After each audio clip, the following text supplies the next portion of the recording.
Ilmni izidan tushganing yaxshi. Lekin hayotda g'alamis tomonlarini unutishga haqqing yo'q. Bizga ta'zim qilib, tirjayib turganlarning qo'llariga qaragin. Sal teskari o'girildimi? Changallab turgan qo'ldagi loyni yuzimizga chalpishga harakat qiladi. Balki sen o'qiyotgan tomonlarda bunaqa emasdir. Sen ilmni o'sha yerda olaverginu. Lekin hayotda betda o'rgangan. Mana yomon ishlar bilan shug'ullanadi deb o'ylaydi.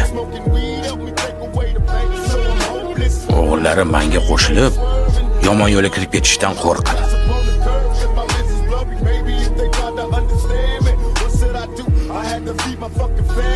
Yon qo'shni bo'lib turib, men haqimdagi mishmishlarga ishonadi.